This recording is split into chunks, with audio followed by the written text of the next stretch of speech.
Hey y'all know what time it is. It's Texas Underground season. And guess what? On Sundays, God said, let there be light and let that shine on the Houston Texans, baby. Because Super Bowl bound H-Town CJ Stroud about to lead us to the Super Bowl. Let's go. Hear my thoughts next.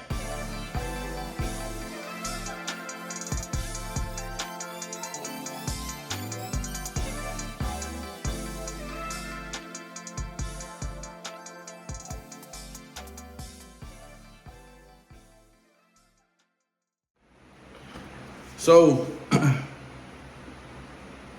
again, we're going to quick video here, quick thoughts, a lot of things going on.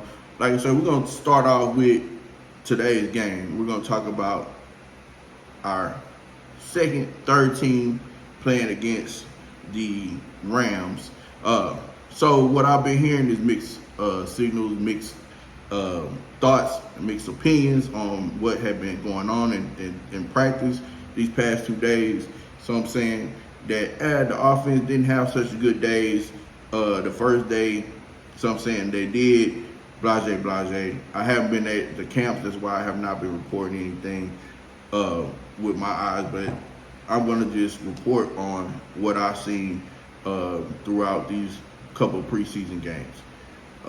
Eventually, man, I'm gonna find a way to where we can bring film study from a former athlete, college athlete, high school athlete, semi-pro athlete that played this game, that knows this game, was taught from many different walks of life, from high school coaches that played in NFL, guys that played in NFL, guys that played in college, coaches that are currently coaching. And we're going to give you some special guests and our thoughts, hopefully coming soon throughout these weeks of Texans football. So, with that being said, today what I'm looking forward to, this is what I want to see. I'm not saying what the Texans will do. I'm not reporting anything. I'm not a reporter. So what I want to see, I do want to see DP play this game. I want to see him play most of the first quarter going into the second. And I also want to see Cam Akers mix in with those twos instead of him playing with a lot of the threes and fours. I want to also see Jahar Jordan. I want to see them mix those three in and out. Of course, with them being in and out, that means we have to continue moving the ball, getting first downs. And with Davis Mills being on the field, that's a big man. So it's going to be probably hard to see that, but that is what my wish list is. I want to see this running game develop. I do not want to see any of our starters. I'm done seeing the starters. This is something that I said on Twitter. I really wanted us in that Chicago game to play most of the healthy starters. I wanted to see CJ and Diggs and all of them for two series, maybe three, depending on if they went 3 and out. Without 3 and out, we got a good drive going, got a couple of first downs. I would have been cool with them going off and rinse and repeat for second and third, and then this fourth game, everybody rest and we good to go.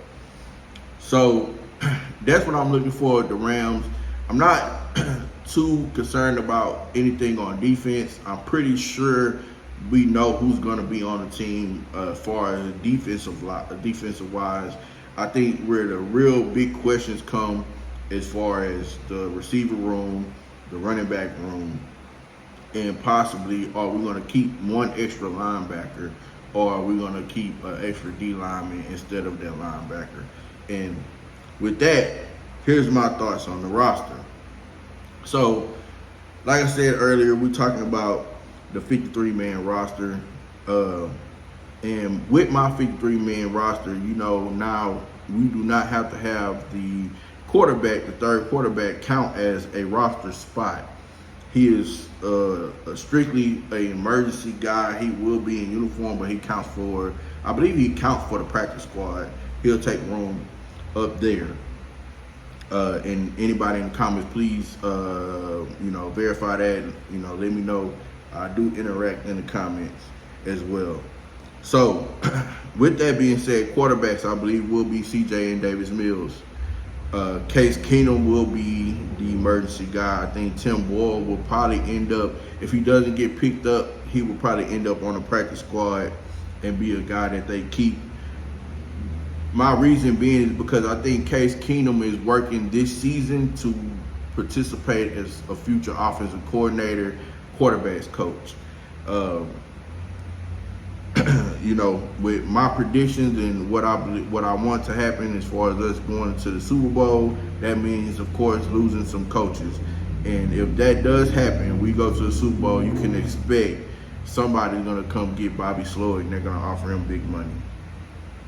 So that means Johnson will have to come up as the OC, and now we would need a quarterback coach. And Case Keenum would and should be that guy. So that's the quarterbacks. Running backs, Joe Mixon, and again, this is my thoughts. I'm also on this one, I'm gonna tell you what I believe the Texans are gonna do. So I'm gonna go with the Texans, but I think the Texans are gonna do first. Joe Mixon, Dameon Pierce, Dari, and Cam Akers. I believe those will be the 4 running backs that are kept. I think Jahar Jordan and British Brooks makes the practice squad. I don't think anybody would want to use a roster spot on 2 rookies for the whole season. So I believe they will end up being the 2 practice squad guys. Fullback. I think right now, Andrew Beck, nobody's really been saying this, but with the injury concerns and him constantly being injured and a lot of things going on with him, I think they might cut him and he might be the surprise cut. Troy Harrison might be the surprise cut. I think we go in the season without a fullback, but I think if they lose one of those 2 in the cut, they will bring him in the practice squad, and probably Andrew Beck will be the practice squad guy if he makes waivers. That is my prediction. That's not what I think the Texans will do. So my backfield will have 4 running backs and no fullback. That's what that's just what I'm looking at. So again, with that being said, that means you're able to keep an extra tight end, maybe, which I don't think happens either. So, with that being said, we go no fullbacks. Andrew Beck comes to the practice squad. Of course, then you have your receivers. Tank Dell, Stephon Diggs, John Mechie, let me go back. Tank Dell, Stephon Diggs, Nico Collins. Those are your first 3 we know, right? John Mechie is being the one that people been questioning and talking about. I'm telling you, man, sometimes you got to trust your eyes and then you got to listen. And I believe that's one of the things we don't do. We do not listen. And you can't trust everybody's eyes.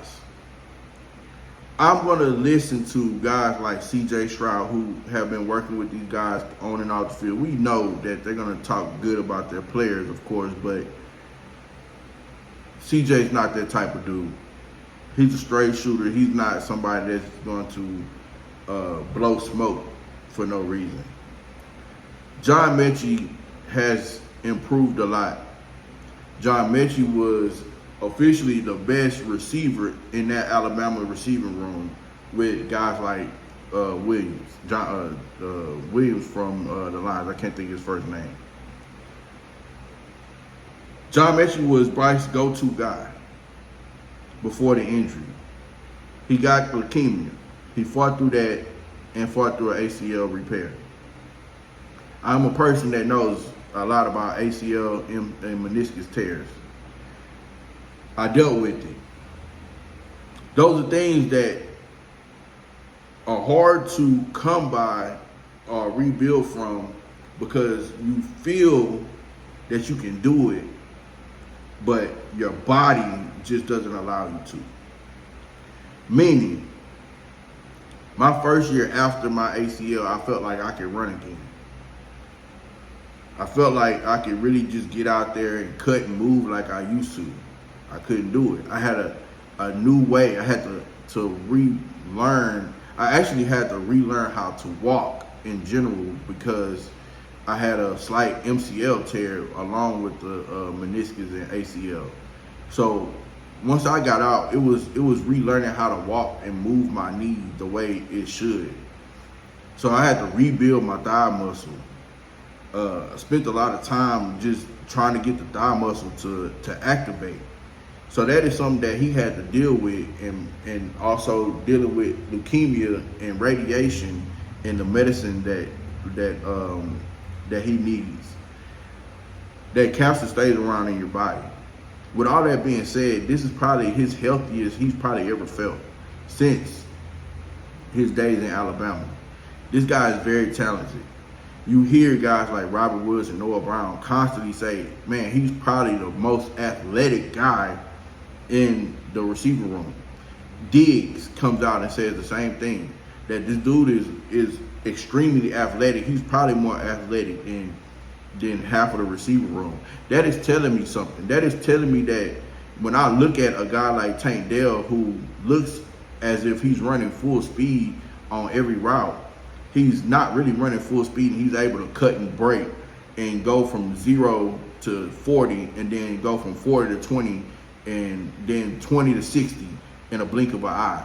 Those are things that are pure athleticism.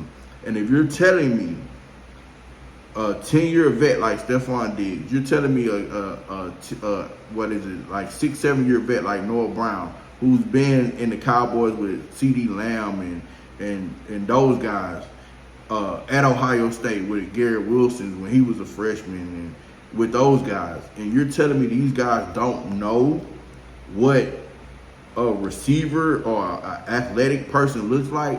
I'm sorry. They're there. I'm going to take their word over a person that is just watching practice, because I've been there.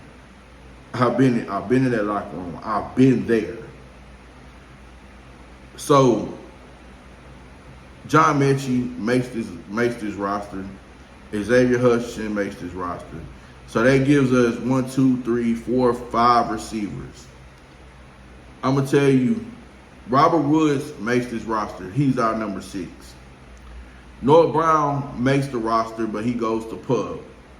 So that leaves us out of, with him being on PUB, I believe they will let Steven Sims, that's where not having a fullback comes into play. We're able to keep that extra receiver, and Steven Sims or Ben Saronic will be one of those guys. And I personally think Sims will be the guy. I'm not a big fan of Ben Saronic at all. I've seen enough. He's a special teams guy. We have plenty of players that can play special teams in his position. I don't need a guy that's just here to play special teams. I get it, that's cool, but not for this roster. So with that being said, you put Steven Sims there. He gives you a little bit of that deep threat. If need be, he can run those reverses, and also he's a punt returner, and you don't want to lose that kick return, punt return ability. Then now you go to your tight ends. Dalton Schultz, Brevin Jordan, Cade Stover. End of story. That's your 3 tight ends. Reason why you don't keep a fullback, I want to see Cade Stover in the game more. You can move him from tight end, and you can motion him to a fullback, offset eye, inside eye, regular eye, and run everything that you've been running with Andrew Beck. Is it going to look as pretty as Andrew Beck when it comes to blocking? No, it's not.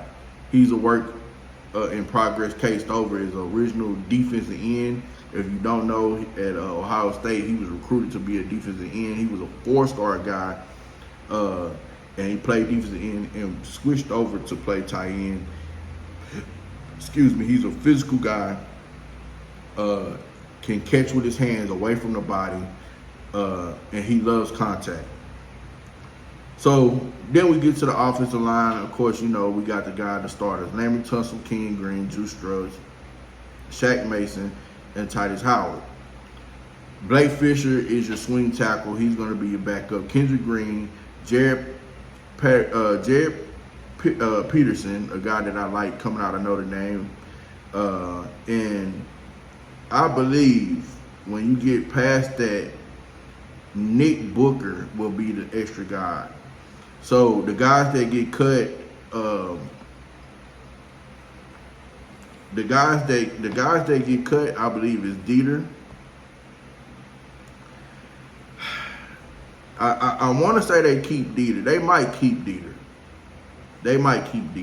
So I'm gonna go with Charlie Heck, Cam Irvin, and Chris Reed are the guys that get cut. Those are your guys that end up leaving. So your offensive line will look like Laremy Tunsil, Blake Fisher, Kendrick Green, Drew Scruggs, Jared Patterson, Shaq Mason, Dieter, Nick Booker, Titus Howard, and that's your offensive line. All right. Now defense. Your defense will look like this.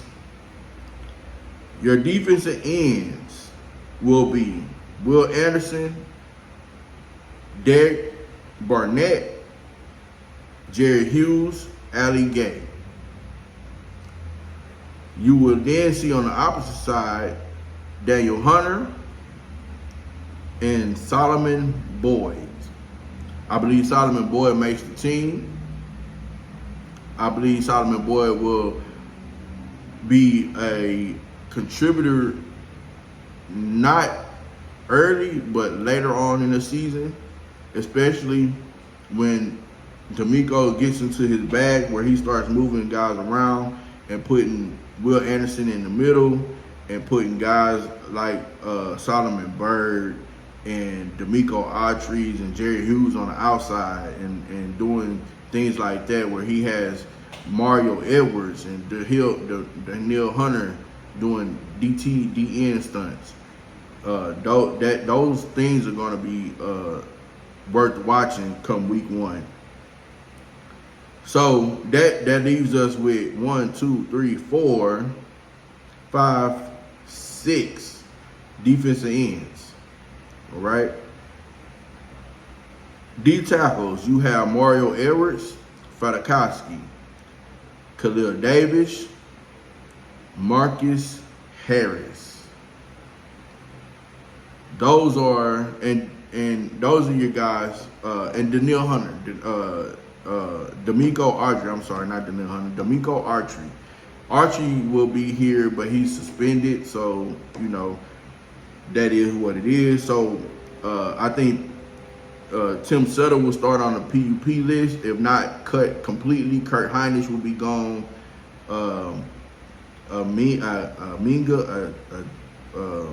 Metelvin, number 58, I believe he's gone. Marcus Harris has showed me a lot, fellas. He looks like a Warren Sapp type, one of those D tackles that is physical with his hands, but he's so quick and he's able to move his body that a lot of the bigger guards and centers are not able to put hands on him early. And when it's a pure pass rush down, he's gonna be something special, man. Him and Khalil Davis are the two guys that I'm really looking forward to having good years this year. And in the D tackle room, good years don't mean Hall of Fame numbers. Good years could mean that he does what he's supposed to do on tape, and he doesn't allow that guard to get to the second level on the zone runs. That could mean that when the left guard is pulling to the right, that he follows behind on that hip and he crashes that counter or that jet sweep or whatever toss or whatever, he crashes down because he recognizes it and he has the foot speed to do so. Those things don't show up on tape, but those things matter because that allows Daniil Hunter and that allows guys like Will Anderson and Jerry Hughes and Derek Barnett to eat.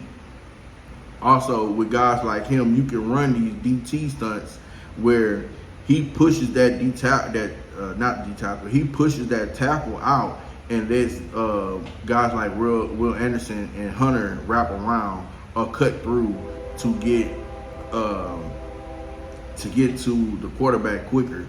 Guys like Danielle Hunter, who are real long and big, for them to get like a full speed type burst and come directly at a guard, and if he doesn't push the pocket, then he can get his hands up on quarterbacks that are on a smaller side, the 6'2 guys, the 6'1 guys, the 6 foot guys like Caleb.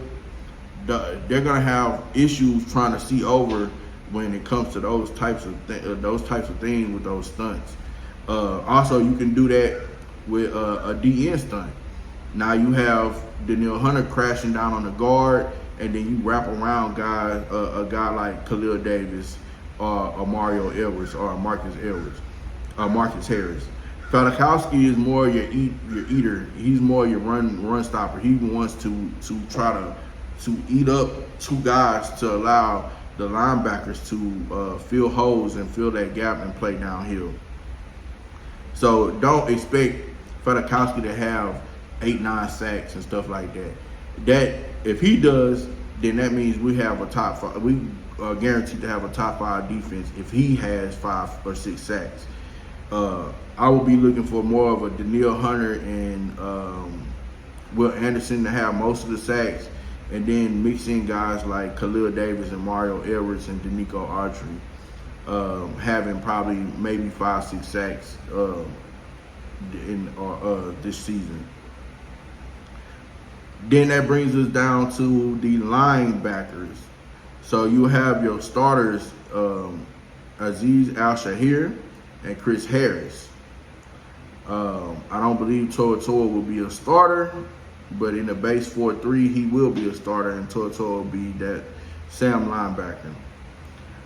Nell Hewitt and Jake Hansen, despite me in this thing that I despise with this special team ace crap, find players, and then you can put players on special teams. Jake Hansen probably makes the team. I would like to see Jamal Hill make the team. I don't think he will. I think he'll be a practice squad guy. So that would probably leave us with both of the Phillips. Jacob Phillips and Delshawn Phillips, probably both of those guys probably make the team. Both of them are interchangeable to play Sam and Mike. That's why I believe that they have the ability to. I think Jamal Hill is more of a wheel. I don't really see him playing the Sam. And he's more of a nickel dime like linebacker, pass down, being able to cover with that speed. Again, he will be a good person in the old kickoff rules to have because of that speed, being able to get down on the kickoff fast would be good to have. So that leaves us with 1, 2, 3, 4, 5, 6.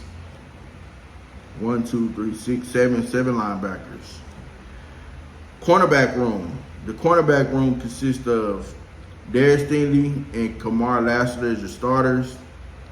I believe that either C.J. Henderson or Jeff Okudah will be gone, or one of them will start on the PUP list, and that will allow Chris Boyd to stay on the team. Mike Ford, Troy Pride, I believe, are gone, and D'Angelo Ross are gone.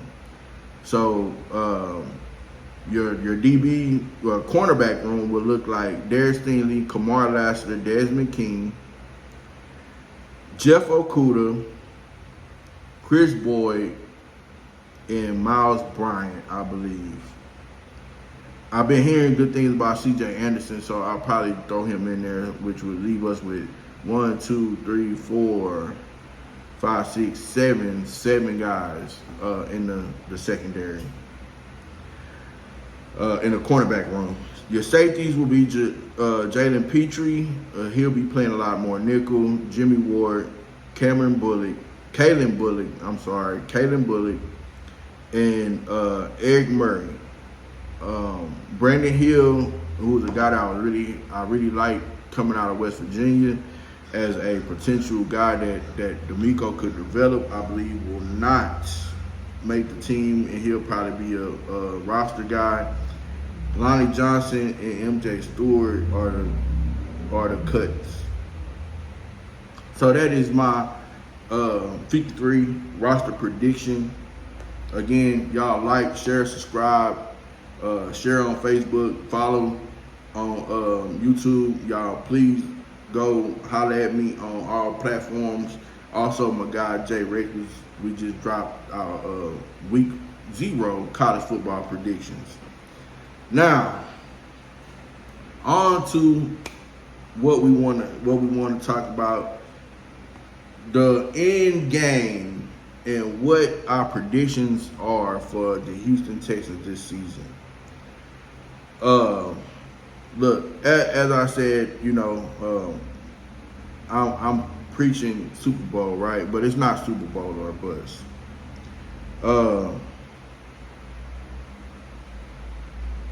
I really believe we have a team that could be AFC top 3 seed. Depending on what we do, we have to stay healthy.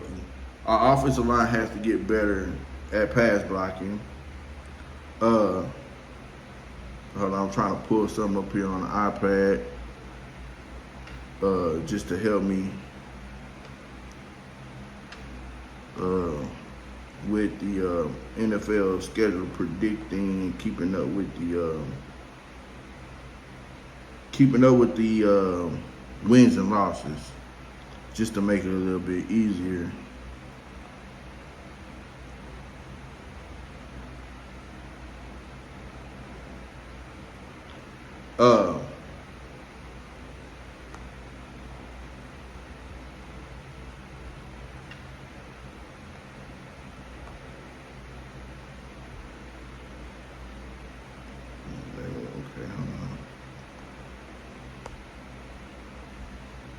Trying to get to bring up, there we go.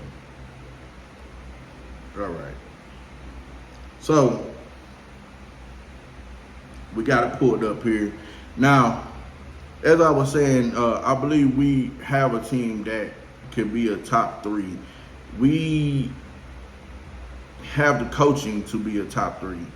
Now we just have to put it all together. We have to stay as healthy as possible. I mean, those things happen. But, man, Stingley, Tank Dell, CJ, man, I mean, what they've been showing in preseason, what they've been showing in camp, adding Stephon Diggs, adding guys like Danielle Hunter, Alzee Shahir, man, this team rivals the 2012 feeling that I had.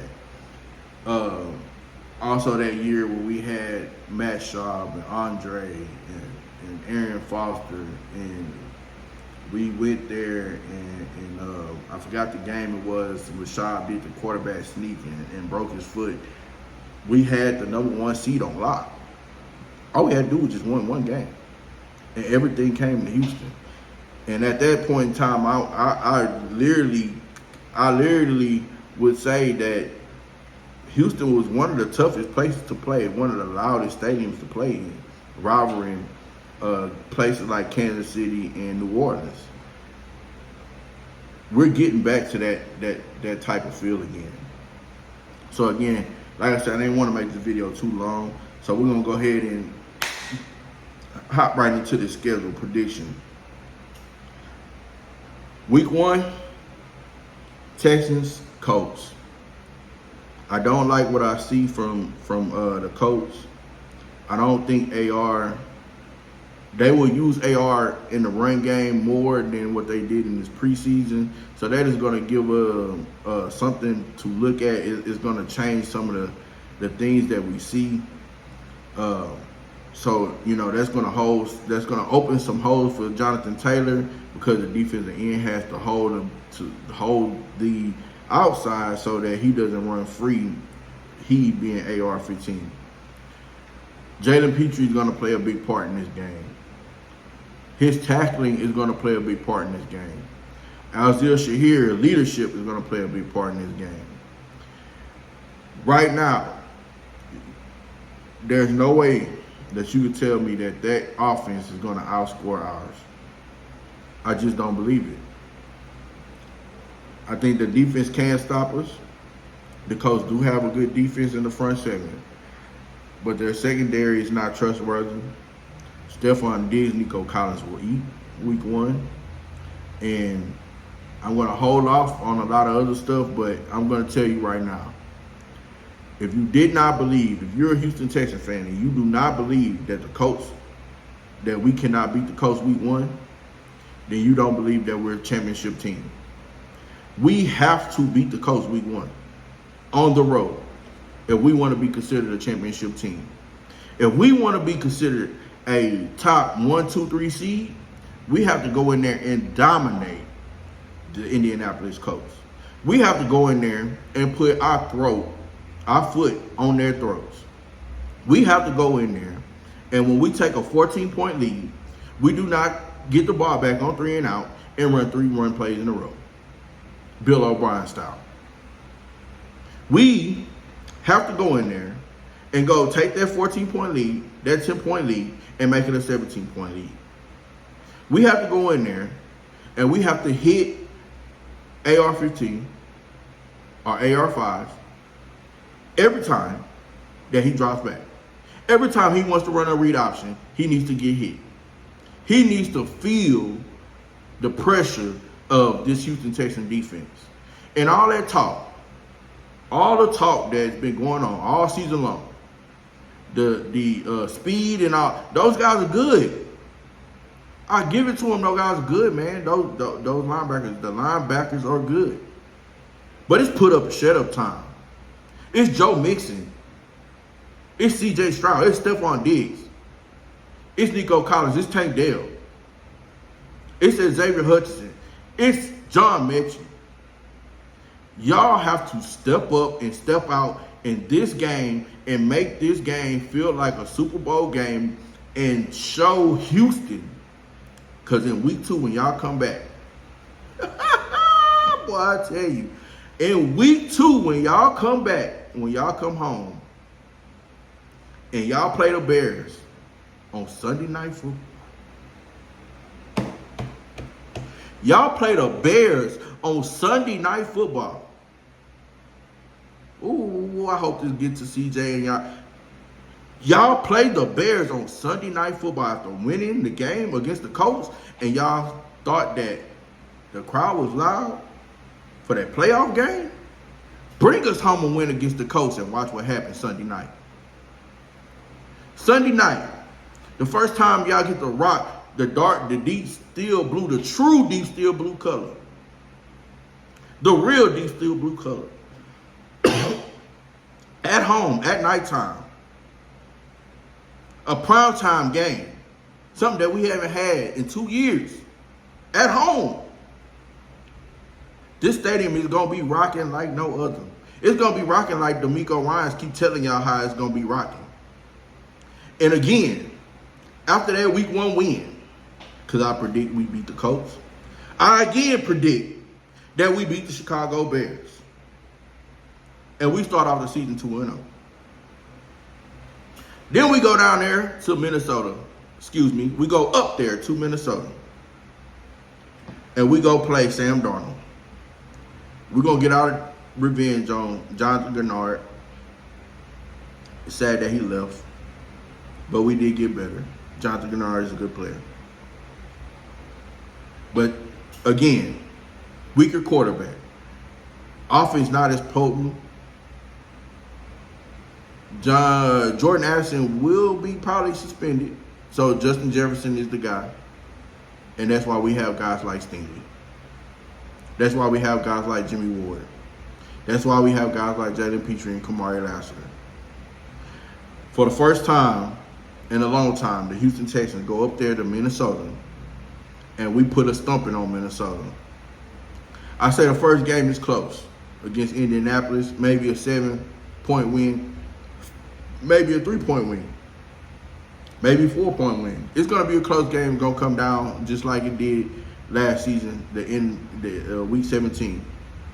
The Bears game, I think, will be a little bit more of an easy roll, where it might end as a 10-point game or a 7-point game, something like that. But the whole game, we just kind of just dominated.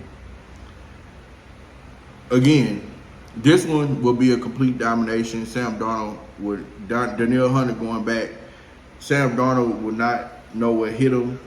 Houston Texans win. Easy.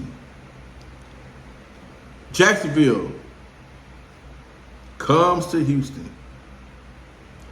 Last year they beat us. The year before that they beat us in Houston. It's time for that to change. It's time for that to change, fellas. And again, the Houston Texans, they dominate the Jacksonville Jaguars. Again, this might be a close game. But again, I believe this will be domination throughout the game. This will feel and have the looks of a game to where it did not seem with the final score that, oh, this was a close game, this was a good game. No, it wasn't. C.J. Stroud, Tank Dell goes crazy. Joe Mixon runs okay, maybe 78, 80 yards, but the passing game lights it up. Tank Dell they can't stop him. They don't know what to do with Diggs. Diggs has plenty of targets, plenty of catches that game. And Nico comes up with big first down drive starters every time. Then we come back and we play the Buffalo Bills at home. Now, this is where it kind of gets tricky, right? So, I felt that originally when I looked at the schedule, I said, we beat Buffalo. This game is going to be the first time that we see the Houston Texans rocking that H-Town blue. The stadium is going to be crazy. This is going to be another night game. Josh Allen looks okay. I don't trust his receivers. Ken Coleman was a guy that I liked coming out of Florida State. I don't know if they have enough on defense. I think this might be one of our lower scoring games. I think Coach will try to keep time possession low. And I believe this is going to be a big Stephon Diggs game. I believe 10 to 12 catches for Stephon Diggs. And I say the Houston Texans pull out a squeaky win, a dirty win. It probably won't be as clean as the first couple of games, but it's going to show that we have arrived. A few turnovers, a few missed blown assignments, penalties are going to kind of cost us, but the home field, the energy, the crowd, CJ leads us down the field, gets us a game-ending win. Then we go off to New England against Drake May. Look, they just traded Matthew Judon. This is going to be a win for the Texans. People going to be like, bro, the Texans, that's impossible. They go 6-0. I'm telling you, this schedule is set up. If we're going to be real contenders, if we're talking about real NFL champions here, if we're talking about being Super Bowl, if we're talking about being taken seriously, this is what has to happen. With everybody being healthy, I'm not predicting injuries for either team. With everybody being healthy, there is no way on this God's greatest green earth that you can not tell me that we do not have the better quarterback in all of these games, that we do not have the better weapons in all of these games. We do not have the better defensive line in all of these games. this game here is going to be the game to where everybody say, oh, this is a trap game. No, we go up there and take care of business. Short week, we play Green Bay.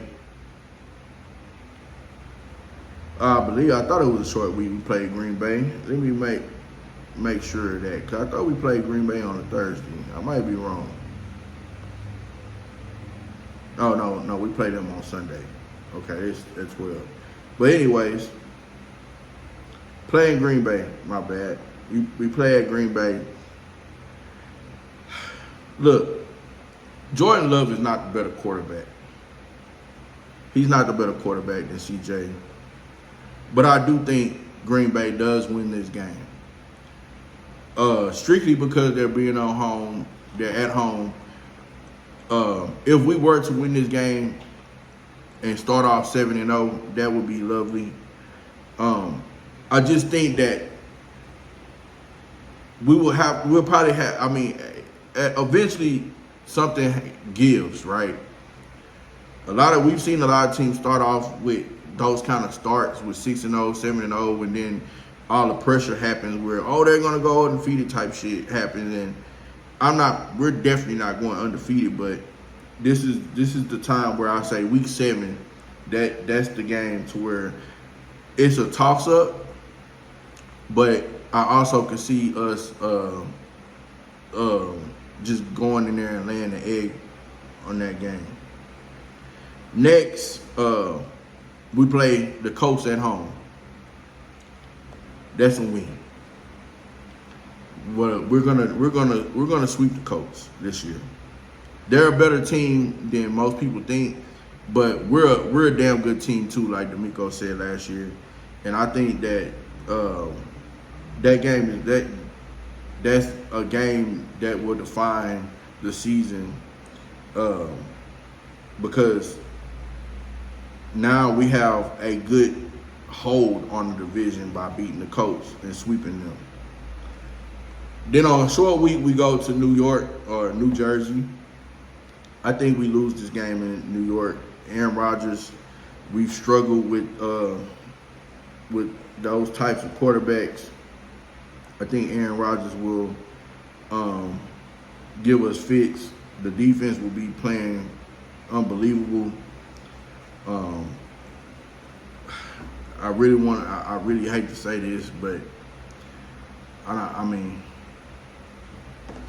to me, Sauce is a good corner, but he's not better than Derek Stingley. Everything will have to go right for us to win that game. I hate playing there. I really hate playing there. Honestly, I hate playing there. But I say that we lose to the Jets. We come back home on Sunday night. We play the Lions. I believe this is the first time we'll wear the Battle Reds. Detroit will have a damn good team. We'll bounce back off of that Jets loss with a big W here, leading into the big game against the Dallas Cowboys. I think what we would have to do against the Lions is we would have to have 3 or 4 critical stops. Their defense is even though they're improved, their defense is not on par with our defense. When you talk about improvement, I really believe that our defense could be a top 10 defense, where I believe the Lions defense could be around top 20. But their offense is really good. They have a veteran quarterback. Again, home field advantage may or may not play a big part in there, but I believe the red uniforms, the crowd, the first time seeing it, a Sunday night game, this is going to be a big deal. Texans by 7. Then we head on out there to Dallas. Wish this game was Thanksgiving, but hey, it is what it is. Monday Night Football, this is a big game. Last time we saw primetime Dallas, Texas versus Texas game, Houston versus Dallas game, we had the spin cycle with DeAndre Hopkins. I'm going to tell you again, we're going to have a spin cycle again with Stephon Diggs this time. The brothers go up against each other. Diggs gets the best of his brother. Diggs has a big day. Week 12, Tennessee Titans coming to Houston.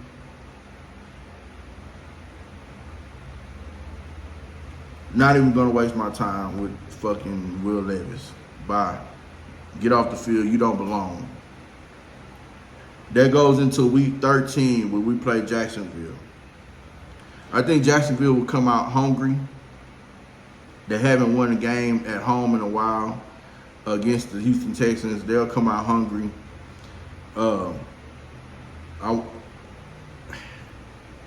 Look, F that, man. They're not beating us. They're not going to beat us. It sounds like a homer deal, but I'm going Texas, man. I can't. I saw Davis Mills and David Culley beat these dudes twice a year. I don't care what coach they had. Then I seen that happen. The Jacksonville Jaguars have something, some kind of curse or whatever it is. They have something to where they just don't play well against us.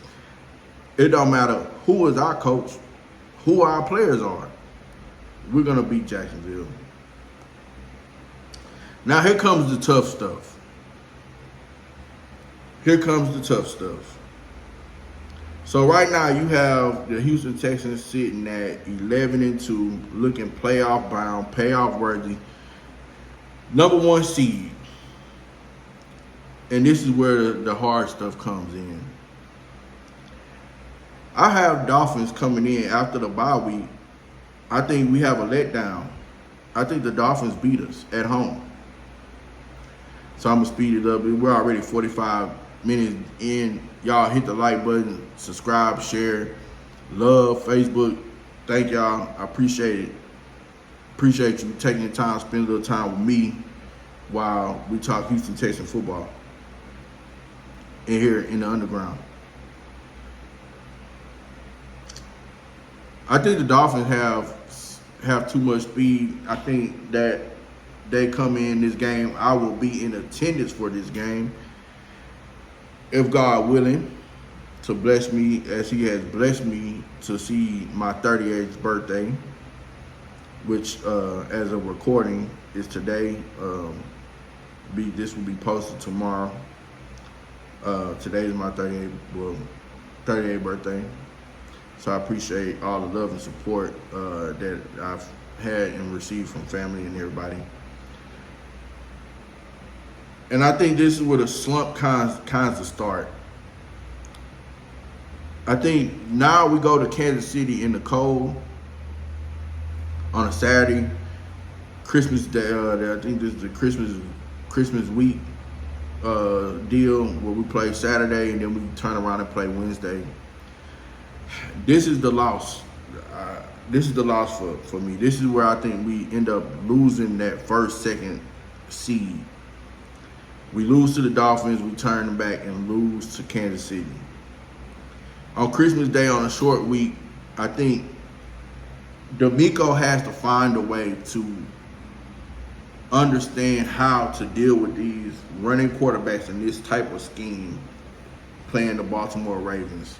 I think we will be prepared to play this game. I'm not sure if we win this game. This is my toss-up game. Like I said, when we started off 6-0, this game, I don't know. I personally feel that C.J. Stroud, quarterback-wise, is the better quarterback. But Lamar Jackson has 2 MVPs. Lamar Jackson has playoff victories. Lamar also has a damn good defense. Our defense is probably not to that part as of right now as we speak here in the preseason. So this is going to be a tough one.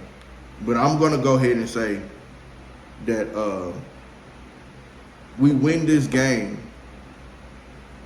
But I really, really want to say Baltimore beats us this game. And that's what I'm going to do, man. I'm going to say that Baltimore beats us this game.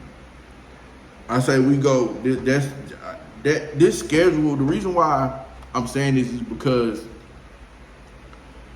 playing games this short in the week and then injuries around this time and all the things that can go wrong around that time, every little thing is magnified at that point in time.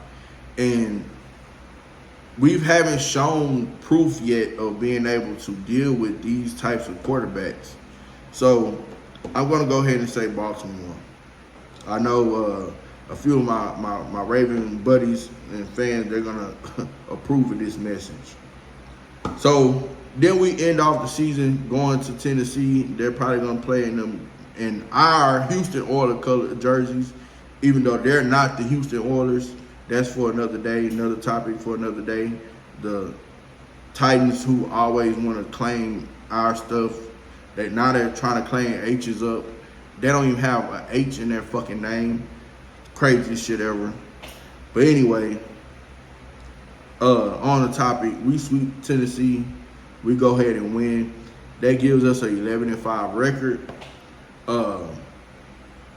And like I said, I believe that 11-5 record gives us a decisive second, maybe third seed. The third seed might be a good thing for us. I don't know about the second seed, matchup wise. So with that breakdown, that gives us a 6-2 home record, a 5-3 away record.